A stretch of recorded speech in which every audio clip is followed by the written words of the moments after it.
asinan, ku gendong tas merahku di pundak. Selamat pagi semua, ku nantikan dirimu di depan kelasmu, menantikan kami.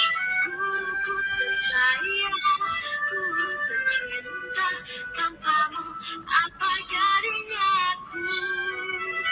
Tak bisa baca tulis, mengerti banyak hal. Guruku, terima kasihku.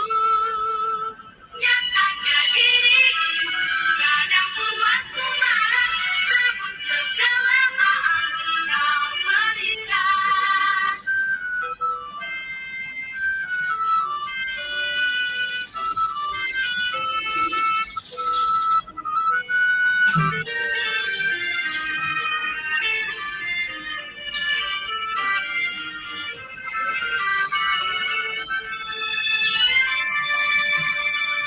Selamat pagi semua, ku nantikan dirimu di depan kelasku, menantikan kami. Guruku tersayang, guru tercinta, tanpamu apa jadinya aku? Tak bisa baca tulis, mengerti banyak hal. Guruku, terima kasihku. Nyatanya diriku kadang buatmu marah, namun segala maaf kau berikan. Guruku tersayang, guru tercinta, tanpamu apa jadinya aku? Tak bisa baca tulis. Pemaparan dari guru CGP kita, Bapak Markus Pali dan Ibu Mariati. Kita berkumpul di sini untuk melaksanakan diseminasi penerapan budaya positif yang akan dibawakan oleh CGP Angkatan 9 Kota Jayapura, yaitu Bapak Markus Pali SPH dan Ibu Mariati SPD. Oke, Bapak Ibu, untuk pemaparan yang pertama akan dibawakan oleh Bapak Markus Pali SPH. Dimohon kesungguhan Bapak Ibu guru dalam mengikuti materi yang akan disampaikan oleh Pak Markus. Untuk itu, kepada Pak Markus, pembawa acara mempersilakan untuk memaparkan materinya. Terima kasih.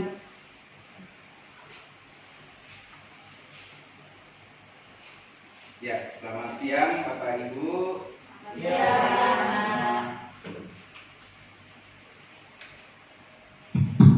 Ya, pertama-tama saya dengan rekan saya Mariati SPD mengucapkan terima kasih kepada PLH Ibu Rohani Rospa SPD MED yang sudah memberikan kami kesempatan untuk memaparkan apa yang kami sudah dapatkan di calon guru penggerak Angkatan 9 tentang budaya positif. Dan kami akan memulai diseminasi penerapan budaya positif yang akan kami berkolaborasi berdua, saya sendiri Markus Pali dan nanti akan dilanjutkan oleh Ibu Mariati SPD. Sebelum kita masuk ke dalam budaya positif, adapun pendidikan Ki Hajar Dewantara, yaitu pendidikan adalah menuntut segala korban yang ada pada anak. Mereka dapat mencapai keselamatan dan kebahagiaan yang setinggi-tingginya, baik sebagai manusia maupun sebagai anggota masyarakat. Sebab itu dapat untung atau hidupnya kesehatan korban yang ada anak-anak agar memperbaiki lainnya dan dasarnya hidup dan tumbuh kekuatan kodrat. Ya, sebelum saya lanjut, saya mau bertanya kepada Ibu. Kira-kira Bapak Ibu tahu tentang yang dimaksud budaya positif itu sendiri? Apa itu budaya positif? Iya, pada Pak Guru.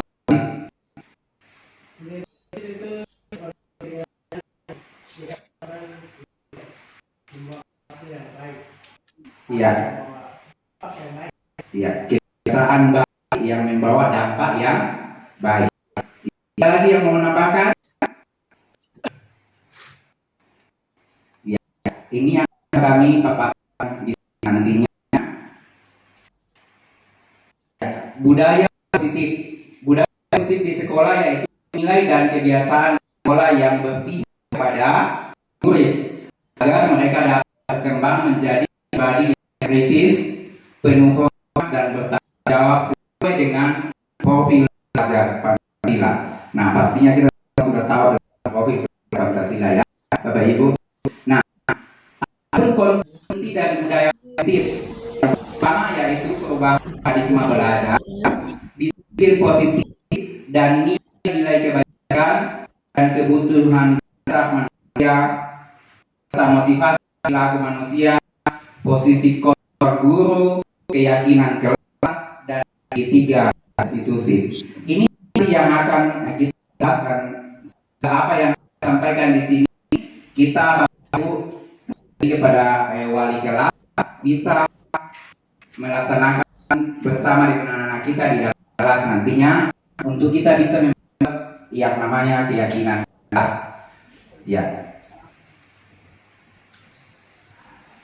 Nah, pembelajaran dengan paradigma baru di poin yang pertama tadi, pembelajaran dengan paradigma baru merupakan pembelajaran yang dirancang berdasarkan prinsip pembelajaran berdiferensiasi sehingga para peserta didik belajar sesuai kebutuhannya berdasarkan tahap perkembangan sesuai teori psikologi modern untuk mewujudkan pelajar Pancasila. Nah, ini pelajar Pancasila ada berapa dimensi? Ya, ada 6 dimensi ya. Kita sudah di luar kepala semua. Nah, paradigma kontrol atau ilusi kontrol. Yang pertama adalah ilusi guru mengontrol murid. Yang kedua, ilusi bahwa kritik dan membuat orang merasa bersalah dapat menguatkan karakter. Ketiga yaitu ilusi bahwa semua penguatan positif efektif dan bermanfaat. Dan yang keempat adalah ilusi bahwa orang dewasa memiliki hak untuk masa. Yang selanjutnya di sini perubahan paradigma stimulus respon teori kontrol. Nah, stimulus responnya itu kita coba mengubah orang berpandangan sama dengan kita. Sedangkan di teori kontrolnya itu kita berusaha memahami pandangan orang lain tentang dunia. Perilaku buruk dilihat sebagai kesalahan di stimulus respon, sedangkan di teori kontrolnya itu semua perilaku memiliki tujuan. Dan di stimulus respon lain bisa kontrol saya, sedangkan di teori kontrolnya hanya Anda yang bisa mengontrol diri Anda. Jadi bukan orang lain yang mengontrol diri kita, jadi sendiri yang mengontrol diri kita sendiri. Nanti itu yang akan kita lakukan dalam kelas. Nah, pemaksaan ada saat bujukan gagal. Nah, kolaborasi dengan konsensus menciptakan pilihan-pilihan baru. Dan ya, pertama-tama saya ya adapun nilai-nilai kebajikan, nilai yang disepakati bersama lepas dari suku bangsa, agama maupun bahasa dan latar belakangnya. Nah, maksudnya di sini adalah ketika kita lakukan di dalam kita ya. Nah, di sini contoh nilai kebajikan institusi organisasi profil pelajar Pancasila yaitu iman, bertakwa, yang biasa, berakhlak mulia, berkepentingan global, gotong royong, mandiri, kreatif, dan berkritis. Primary year program yaitu toleransi, rasa hormat, integritas, mandiri, menghargai, antusias, empati, keingintahuan, kreativitas, kerjasama, percaya diri, dan komitmen. Dan keterampilan hidup atau life skill dapat dipercaya seluruh hati pendengar tidak merendahkan orang lain dan memberikan yang terbaik bagi dirinya.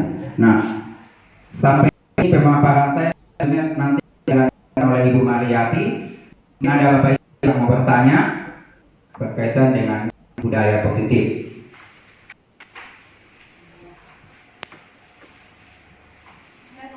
Iya. Bagian segitiga restitusi. Segitiga itu ada sisinya. Nah, di sisi-sisi itu aja yang ada di segitiga restitusi, Guru. Di segitiga restitusi kita bersama di sana. Terima kasih kepada Ibu Guru yang sudah bertanya. Walaupun belum sampai di pemaparan kami, di ini ada tentang segitiga restitusi. Di sini ada menstabilkan identitas, tidak ada salah. Yang pertama adalah menstabilkan identitas yang kedua yang menanyakan keinginan dan yang kedua tentang keyakinan kelas. Bila Ibu boleh saya akan kepada Bu Mariati untuk melanjutkan pemaparan. Terima kasih atas waktu yang diberikan kepada saya. Saya mau melanjutkan dari tentang budaya positif. Di sini ada yang selalu yang kita lakukan untuk mendapatkan apa yang kita inginkan. Seluruh tindakan yang kita lakukan memiliki tujuan tertentu dan semua usaha yang kita lakukan adalah dalam agar kebutuhan kita terpenuhi dengan baik. Sebenarnya kebutuhan dasar manusia yang pertama bertahan hidup, yang diperlukan adalah makanan, pakaian, dua kasih sayang dan rasa terima kasih yang diterima, dipedulikan, berbagi, kerjasama, menjadi bagian dari kelompok. Yang ketiga, penguasaan. Adapun harga diri, keinginan untuk dianggap pemimpin, berprestasi, diakui dan didengar. Yang keempat yaitu kebebasan, mengikuti mandiri, memiliki pilihan, mencoba hal baru, mampu mengendalikan arah dirinya. Yang terakhir yaitu kesenangan, bermain humor, antusias, tertawa. Selanjutnya yaitu motivasi perilaku manusia untuk menghindari ketidaknyamanan atau hukuman. Itu merupakan motivasi ekstrinsik, yaitu untuk mendapatkan imbalan atau penghargaan dari orang lain. Adapun motivasi intrinsiknya untuk menjadi orang yang mereka inginkan dan menghargai diri sendiri dengan nilai-nilai yang mereka percaya. 5 posisi kontrol. Nah, ini yang sangat menarik ya buat Bapak Ibu guru. 5 posisi kontrol ini yang pertama penghukum, yang kedua pembuat merasa bersalah, yang ketiga teman, yang keempat pemantau, yang kelima manajer. Ayo Bapak Ibu guru, ini sebagai apa posisi kontrolnya? Ayo, merasa diri saya sebagai posisi kontrol apa ya? Mungkin saya teman ya, menjadi teman, penghukum. Kayaknya ada yang pernah menjadi penghukum ya di sini. Sering ya, yang suka kasih hukuman. Oke, ada sampai di sini yang mau bertanya? Yang saya mau tanyakan itu posisi guru dalam hal membuat merasa bersalah itu seperti apa? Merasa bersalah, Pak Makrus bisa bantu? Iya. Iya, Bapak Ibu, kalau membuat merasa bersalah di sini, ya kita membuat pertanyaan kepada anak didik kita bahwa anak didik kita tersebut melakukan suatu kesalahan. Berarti kita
keliru yang mungkin kita perbaiki. Ya, salah satu contohnya ketika anak kita terlambat. Anak kita terlambat, terus kita menyuruh dia keliling lapangan. Nah, itu salah. Itu namanya penghukum. Atau kita suruh membersihkan toilet. Itu adalah namanya penghukum. Ya, Bapak Ibu.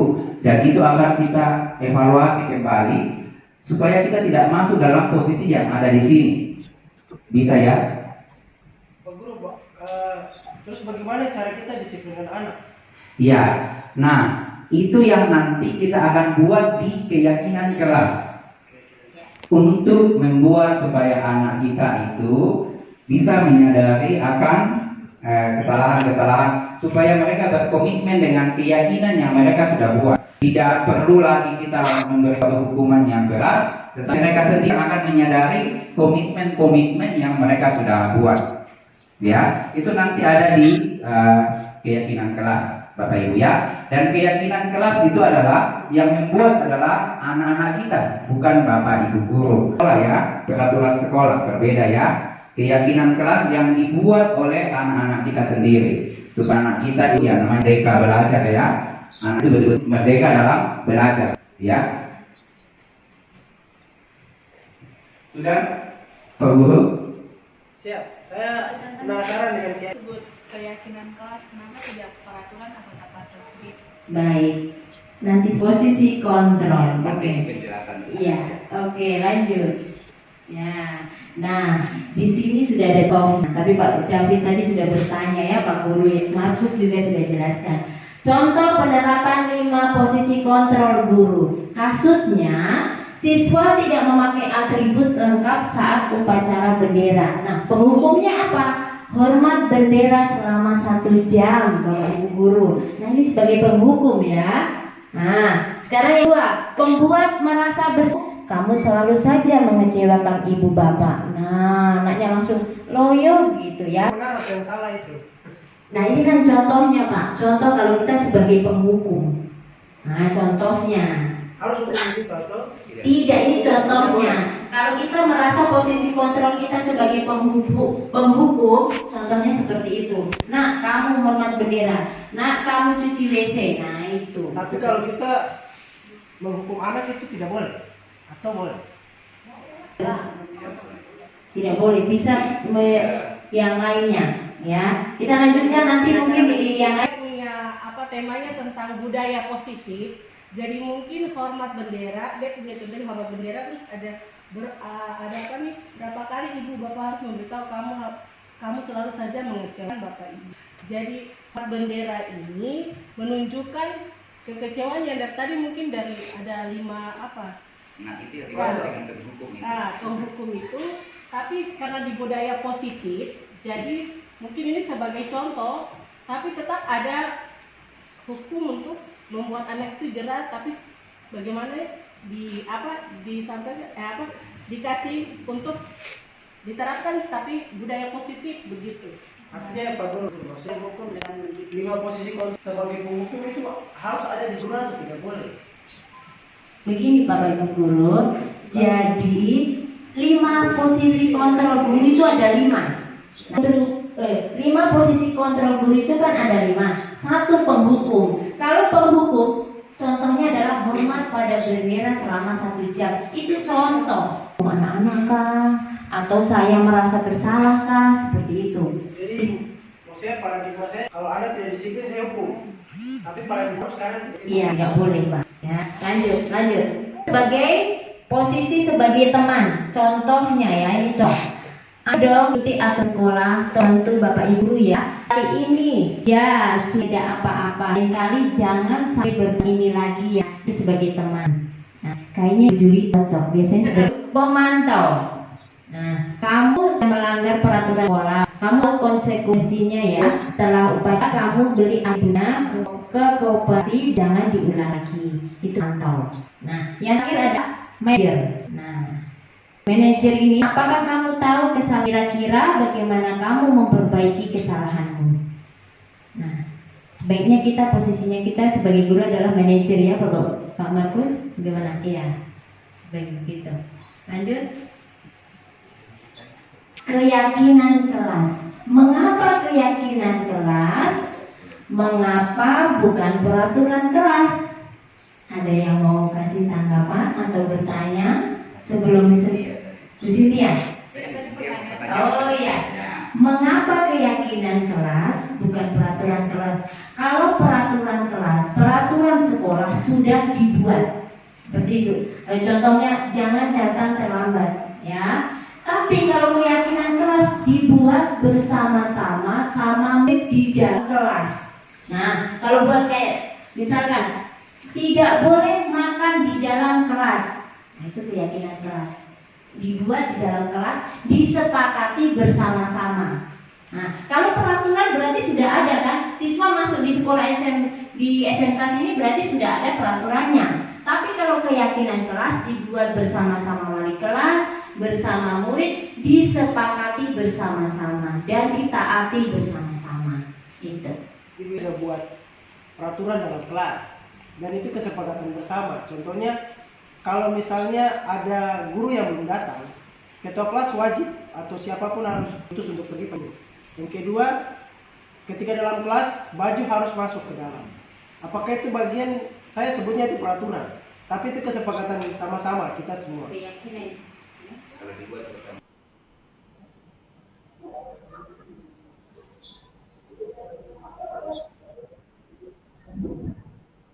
Nah, kalau buat kayak misalkan tidak boleh makan di dalam kelas. Nah, itu keyakinan kelas. Dibuat di dalam kelas, disepakati bersama-sama. Nah, kalau peraturan berarti sudah ada kan? Siswa masuk di sekolah di SMK sini berarti sudah ada peraturannya.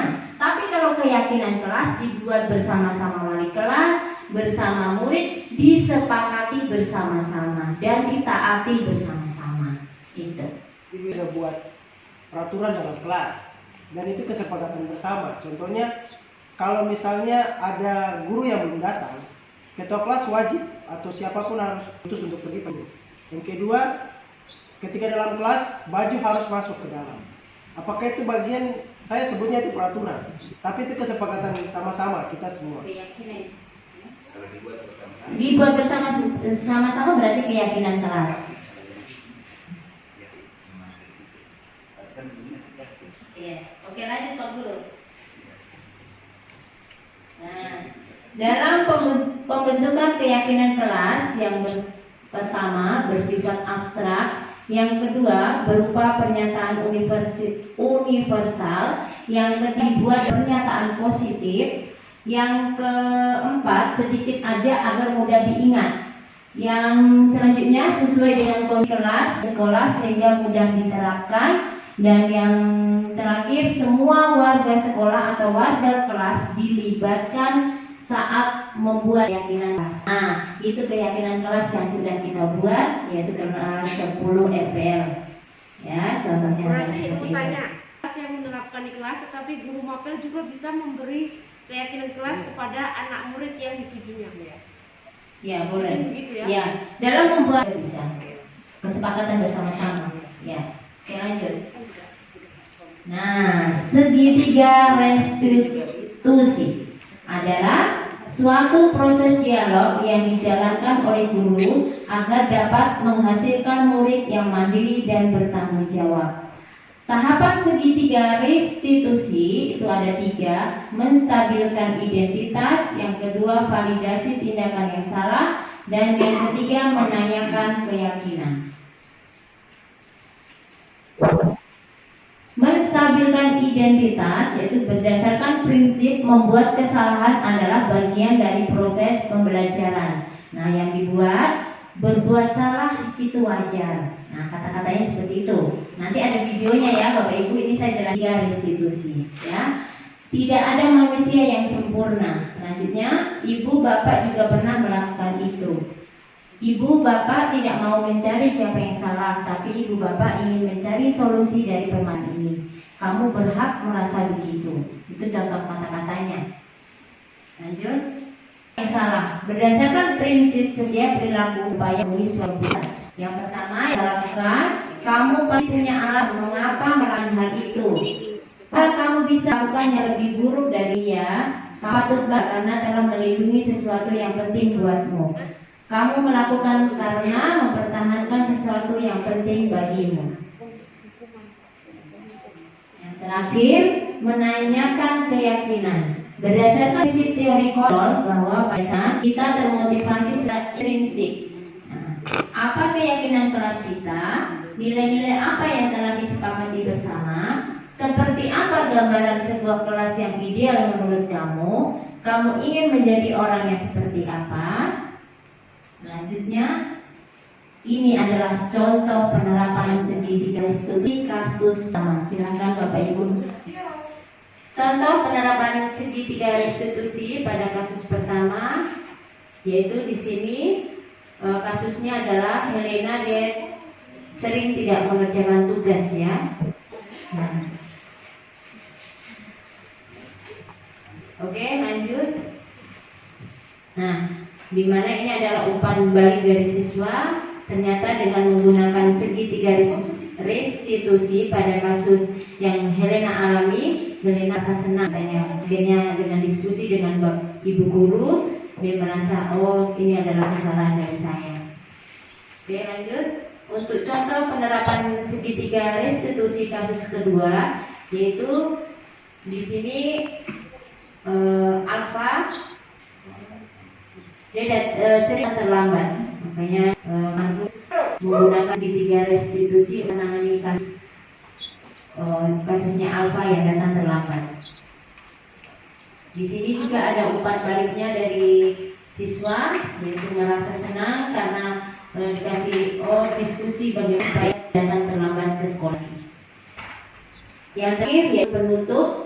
Dalam penerapan program disiplin positif, hendaknya guru memiliki standar kepribadian profesional dan sosial yang baik, di mana guru mampu merefleksi dirinya dalam posisi kontrol saat ini, bahkan perjalanan dirinya sebagai AMO, yaitu manajer, yang menuntun murid-muridnya menjadi insan yang mandiri, mereka dan bertanggung jawab.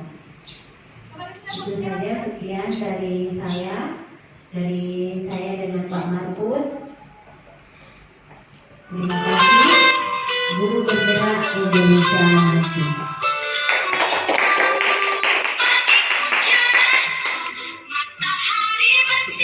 Silakan waktu membaca PNC. Demikianlah Bapak Ibu pemaparan materi dari sidang kita Bapak Markus dan Ibu Mariati. Bapak Ibu, mari kita berikan tepuk tangan sekali lagi untuk kedua.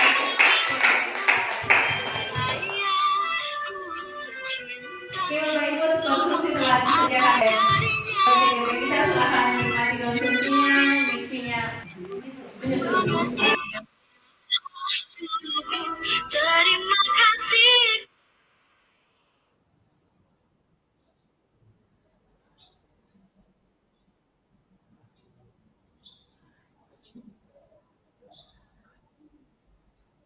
Nah, kalau buat kayak misalkan tidak boleh makan di dalam.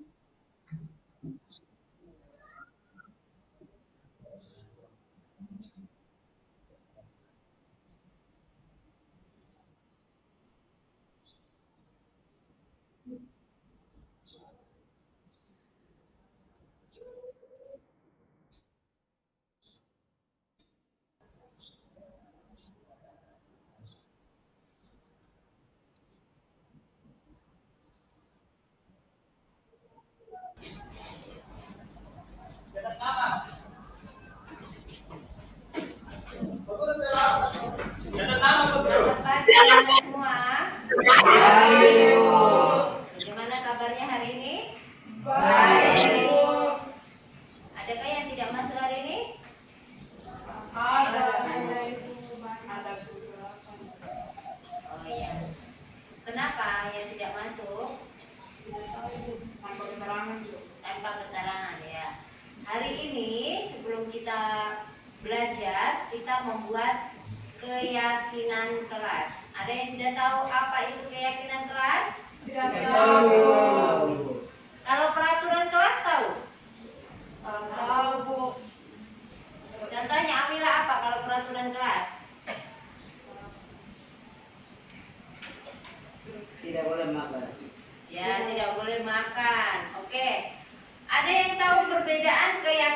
kelas dengan peraturan kelas?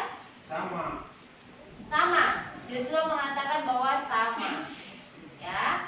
Beda ya keyakinan kelas dengan peraturan kelas. Keyakinan kelas kita buat bersama-sama, kita sepakati sama-sama di dalam kelas ini. Nanti di dalam kelas yang sebelah, misalkan kelas 10 TKJ berbeda lagi, ya. Setiap kelas memiliki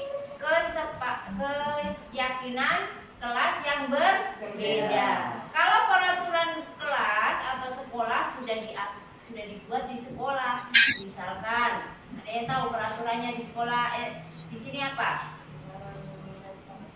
Ya, dilarang lompat pagar, dilarang bolos dan lain-lain.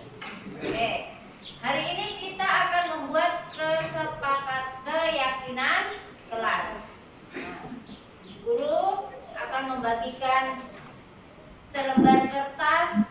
Nah, ini ada yang tahu ini namanya apa? Tidak tahu? Ya, nanti kalian bisa tulis di sini keyakinan apa yang kalian buat. Kalian langsung tulis di sini ya. Ya, yang sudah bisa langsung tempel di kita punya di sini. Keyakinan kelas 10 kimia industri. Oke? Bisa? Bisa. Oke, turun lagi.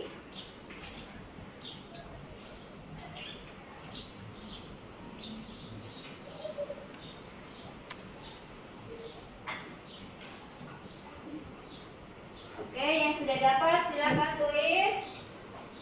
Yang sudah selesai langsung maju ke depan.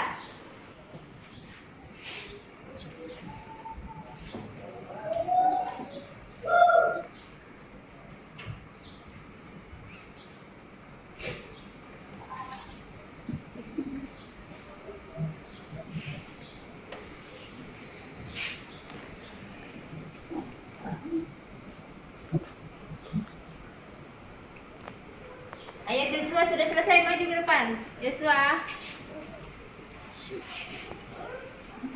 Ayo. Cepat dari sana. Ayo. Yang rapi ya. Oke. Ayo yang lain. Langsung. Tekan, maju.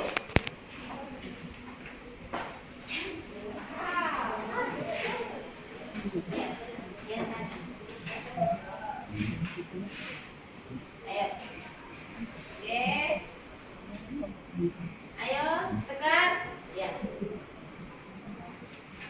Joshua, tekan. Yunita, ayo. Siapa yang belum? Ya. Ya.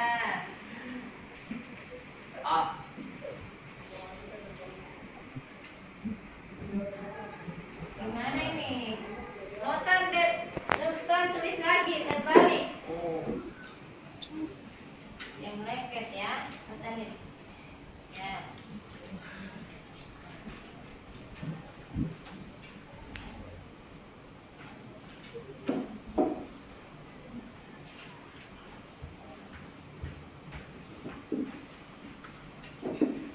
Ya, notan.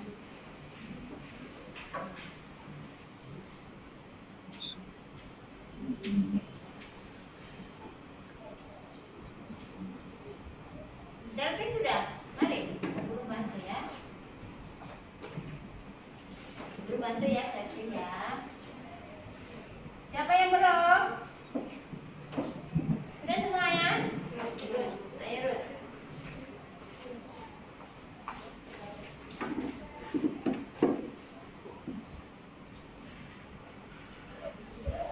Ya, selesai.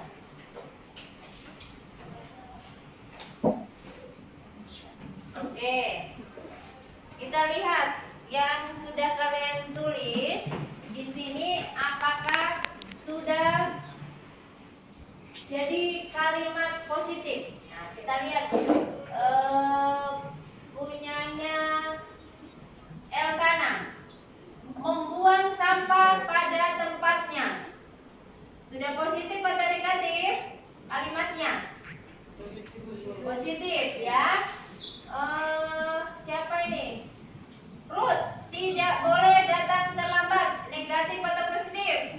Negatif. Jadikan berarti jadi kalimat datang tepat waktu ya. Satu lagi. Siapa ini nama ya? Notan. Senyum, salam, sapa, sopan dan santun. Negatif atau positif? Sudah ya, budayakan 5S ya, tambah senyum, salam, sapa, sopan dan santun. Ya, demikian yang kita sudah buat bersama keyakinan kelas di kelas 10 kimia industri. Bagaimana, kalian senang tidak hari ini buat keyakinan kelas bersama-sama? Ya, keyakinan kelas ini kita pakai di dalam kelas selama proses pembelajaran. Jadi kalian harus taatin apa yang kalian sudah buat. Nanti temannya yang tidak masuk bisa kasih tahu ya. Ini adalah keyakinan kelas di kelas 10 kimia industri. Oke, sampai di sini kita lanjutkan untuk pembelajaran hari ini. Siap untuk belajar? Ya. Sebelum masuk dalam pembelajaran, kita tulis dulu daftar hadir yang membuat keyakinan kelas. Ayo Nathan, maju.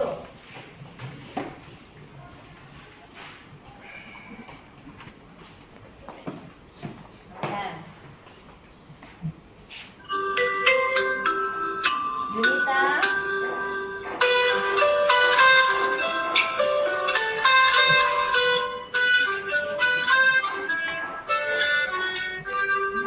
Pagiku cerahku, matahari bersinar, ku gendong tas merahku di pundak.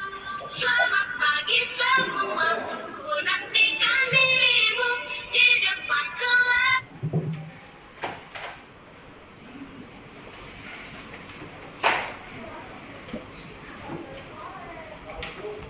Oke, demikian keyakinan kelas yang kita buat. Kita sekarang masuk dalam pembelajaran hari ini.